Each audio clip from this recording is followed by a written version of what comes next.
Alors les consignes de sécurité, c'est un sujet qui est toujours d'actualité, d'autant plus qu'on a eu récemment des régates assez vantées.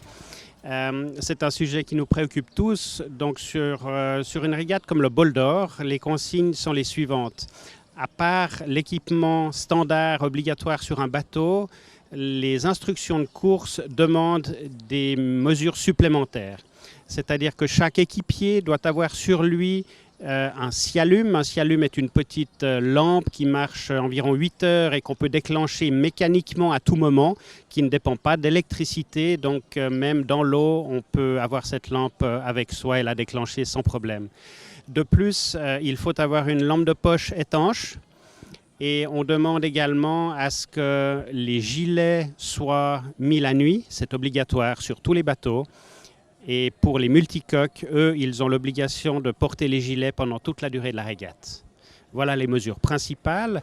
À part cela, chaque bateau doit être muni d'une bouée de type fer à cheval, qui est une bouée dure, qui est très facile à lancer. Et c'est pour ça qu'elle doit être toujours à portée de main. Au cas où un équipier tomberait à l'eau, il faut immédiatement la lancer à l'équipier, mandater une des personnes qui est à bord pour ne plus quitter celui qui est tombé à l'eau des yeux pendant que les autres font la manœuvre. Alors, la sécurité à terre, c'est principalement ici au restaurant et au clubhouse, on est muni d'un défibrillateur au cas où un accident cardiaque devait arriver. Et puis, c'est l'organisation d'un centre, d'une centrale radio qui est un peu notre poumon de sécurité pour toute la régate. Tout arrive dans ce central radio qui est un tout petit local au fond du club, mais équipé des derniers cris de la technologie en ce qui concerne la radio cryptée, les téléphones, les ordinateurs pour pouvoir agir en cas de besoin sur terre ou sur l'eau. Et je crois que les mesures les plus importantes pour les compétiteurs, c'est de rester toujours très attentifs.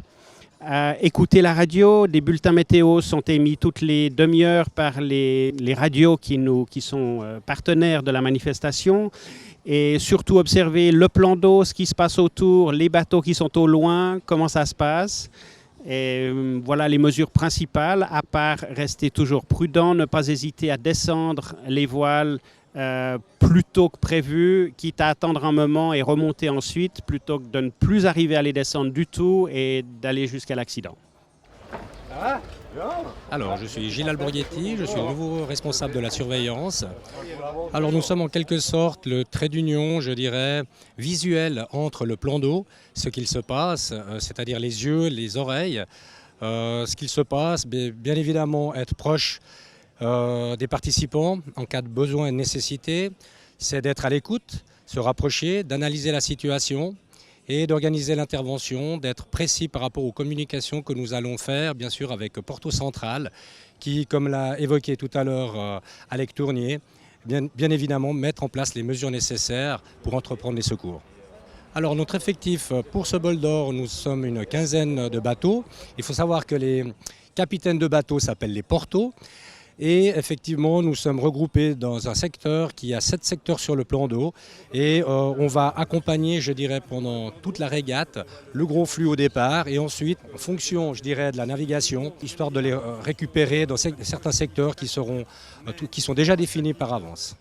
Nous portons une bannière qui est jaune et noire. On peut la voir juste là derrière. Effectivement, ce qui nous distingue par rapport aux autres bateaux ou aux autres personnes qui sont aussi en promenade ou en villégiature sur l'eau et qui viennent voir cette magnifique compétition.